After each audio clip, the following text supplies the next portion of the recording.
or at that time they called it jungle, I think, right? So it was sped up break beats. I mean, them shits were so fast, like I was trying to catch up, and I think, and I actually like, I break normally fairly fast, so like a lot of that comes from the sped up music we were breaking to when I was younger too. I realized that after some time, that's possibly why I was like trying to keep up with certain beats and shit like Right, that. right. Yeah.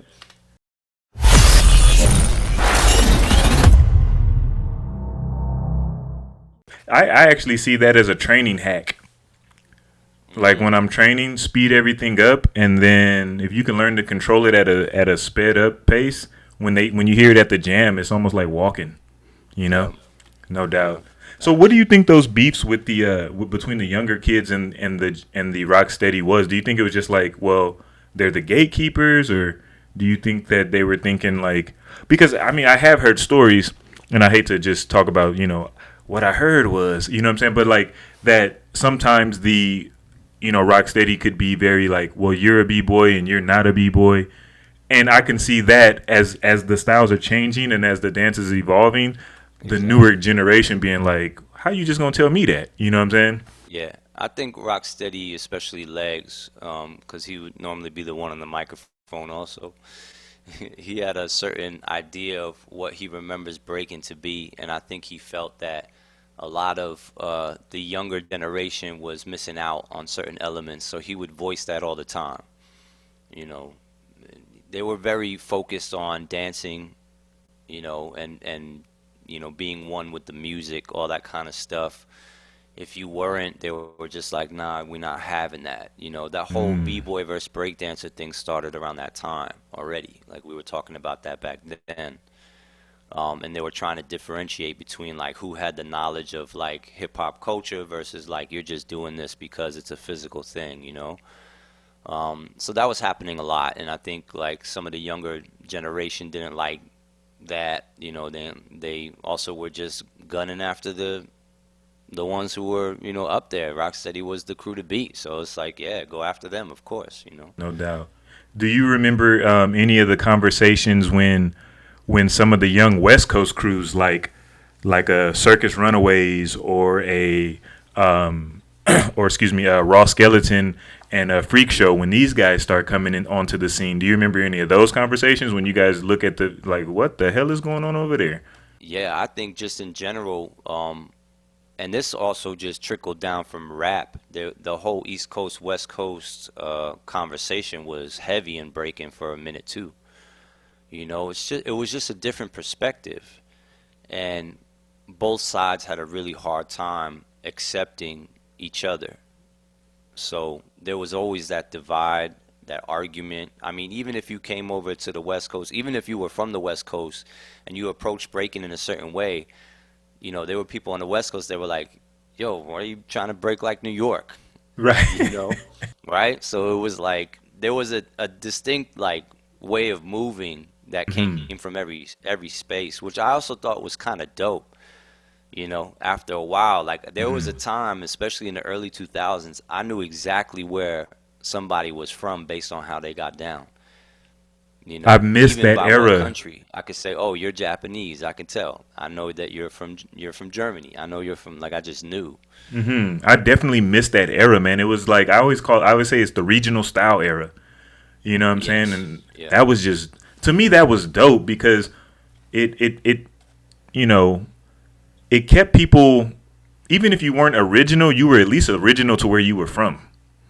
You Right. know what I'm saying? So it's like, well, you're not really pushing the limits of creativity, but if you step outside of the southeast and you go break in the west coast, then they're gonna instantly be like, all right, you aren't the guy, you're the guy that's not from here. You know what I'm saying? Or Yeah. if vice versa, if you step out of LA and you show up at Rocksteady Anniversary without saying a word, they're like, oh, that dude's from Cali.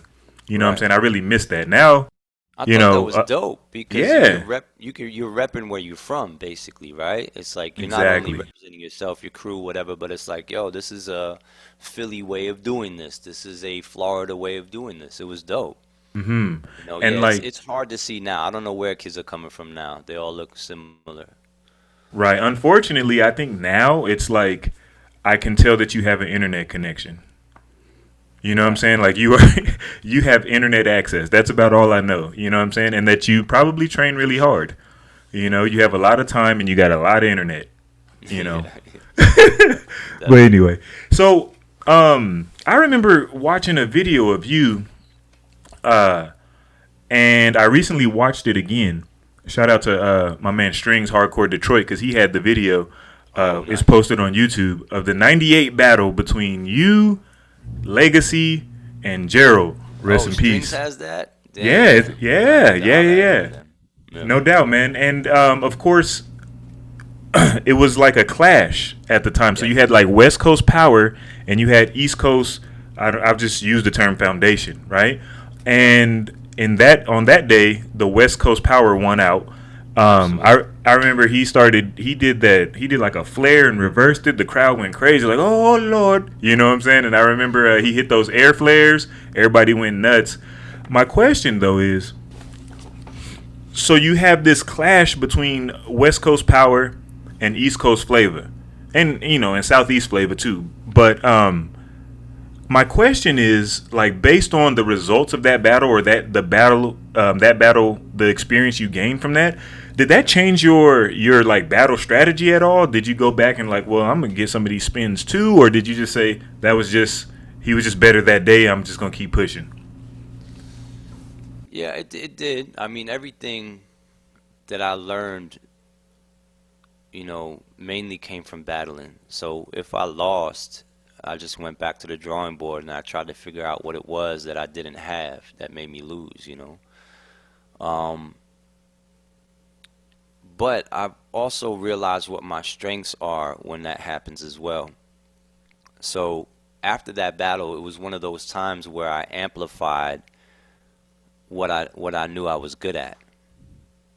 So it did a little bit of the opposite. It didn't really force me to go to learn something that I think I lost because I didn't do. It was more like, what could I have done that I know how to do better? Um, so that conversation kind of happened, but also it was like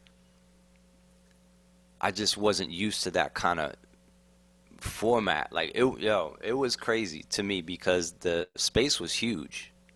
Yeah, There was a lot of people there. Um, going from the Cypher to something like that was a little overwhelming too. So I don't even remember it, to be honest. It was just all over the place. There was such a like commotion like that whole day basically. Um, so I think I just walked away too with just like a crazy feeling. And a lot of people were really excited about me too after that day. Because I did get that far in the battle. I mean, I made it to the finals. That was the last battle, and that was a big one, man. That's the one-on-one international battle I used to have at Rocksteady Anniversary. So it was a big deal, and my crew was happy for me. Everybody else was happy for me. So, you know, I just got a crazy energy after that, and I just started going at it. Like, nice. yeah, I was just going in, man. That's all I can Was say about that. was that your was that one of your first clashes with like a West Coast guy that was on that level? Yes. No doubt. Yeah, Was definitely. did you guys in like on the East Coast, in the Northeast rather? Did you guys have people that were as power heavy as him? It was different though. Like I think East Coast was really what we call ground power heavy. So windmill halo combinations, windmill headspin, swipe windmill halo combos, all that type of stuff. Um, but West Coast came in with a lot of more kind of vertical handstands, leg switches, hand hops, switching directions. A lot of that stuff was at the time like not fully developed, I think, on the East Coast.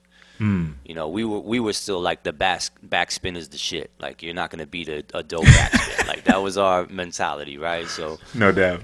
our spins were more based on that kind of one shot activity versus like, West Coast was like, how long can I do this power combo? You know what I mean? Hmm. And how many times can I change levels, right? Exactly, yeah. No doubt. Now, Because Gerald did really well. yeah, That's man, what he had was people like, whoa. Right. He was that dude, man. At that Yeah. time, he was definitely that dude. Uh, so when did you get more top rock heavy? Was that always from the outset, or was there like a point when you was like, you know what, I'm really gonna focus and develop in this because I'm good at this and I can really, make strides with this. Uh, I got I had a couple really bad injuries towards the end of like 99 into 2000, and it forced me to almost stop. I mean, I ripped my groin on my right side really, really bad. Wow. To the point where I needed surgery, but I never got it. So my return to breaking was a little hard for me to do, because I felt like there was no tension in my right leg. Like even if I did a move, I didn't feel like I had the pull of my muscle in my leg at all. So it was just like Right. like I Right. throw a Right. flare, my leg would just like go up in the air like whoo, like so it was weird kind of getting back to things. But I've always loved dance in general. So I never stopped dancing. I may have Hmm. stopped breaking for a little bit, but I never stopped dancing. But breaking was already so full in my mental that I just added on to everything I knew in terms of tops and kept the b-boy mentality in that flow and all of that and was still dancing to breaks and all of that. And then just really trying to connect more with what I felt at the time was the essence of it. Hmm. Because I would watch Legs or Burn or Pee Wee Dance or Kenny, they'll do something and like I'll be like, damn. And it was the most basic like move, but I was Right. like, yo, like I felt that. There was something about that that I was like really attracted to, and I was like, you know, when I see something happen and then I hear it at the same time, and then that kind of visual and auditory thing happens, I was just like, yo, that's where it's at. So Hmm. I just went deeper and deeper into that concept. Do you see sounds? I think so, and I think that's what it was. Like, Hmm. that's what made me get this like thing. And there's an energy in that. And that's another thing too, like, trying to connect to the energy of people is different. Like there's people that I've seen do the dance, but then there's like people that say like live the dance. Right. And it seemed to be different to me. Like I was like, well, this person is not being honest right now. I can tell. And then I would see somebody else move and go, I felt that. I think I know what they're saying. It Hmm. was more like that. I could see the color, I could see the conversation, I could see the emotion inside, and I think that's more of what I was tapping into. No doubt. Do you You know. think that, like, how far you and how successful you were in Top Rock, do you think that has any way diminished the amount of respect you got as a b-boy? Like, because they're like, oh, you're a Top Rock guy, and not really respecting the completeness of what you do as a dancer. Yeah, I always thought that didn't make any sense to me. And actually, I remember once we started getting into this kind of social media situation, like posting videos and be like, maybe there's 2 seconds of tops in the video, Hmm. and the comments are about the tops, and I'm like, how? I barely did any tops. Like, what Right. what are you talking about? No doubt. But it also just goes to show like what people are attached to and what they know about the dance as a whole. And I think it's so much easier to kind of categorize someone versus try to understand what they're doing in their entirety of what the movement is about. Like I feel like I'm one of few b-boys who can still maintain the music whether I'm standing or not, or I'm on the floor, I'm doing full work, or if I'm doing power. And that's difficult to do. I've spent a lot of time really trying to figure that out. I never wanted to break my flow or dance one way on top and not look the same on the ground. You know what I mean? I saw that so much and it didn't make sense to me because most of my mentors, they never had that. It was one flow. It was just up, down, boom. Next thing you know, they're over here. Nothing in that like breaks. It's all just one. So Wow. I don't know. I mean, maybe people don't see it, and that's fine. I just gotta keep practicing, I guess. Right. Yeah, because Scheme was one of those DJs too that he's not really catering to me. He's trying to impress me, especially if I'm in the battle. Mm. And that would backfire on him, and I would end up impressing him because I knew the record. Ah.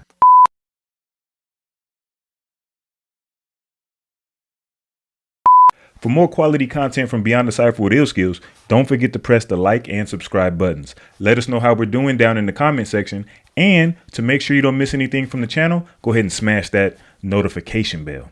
We appreciate the love and support so far. So peace until the next episode. Bam, bam, bam, bam, bam.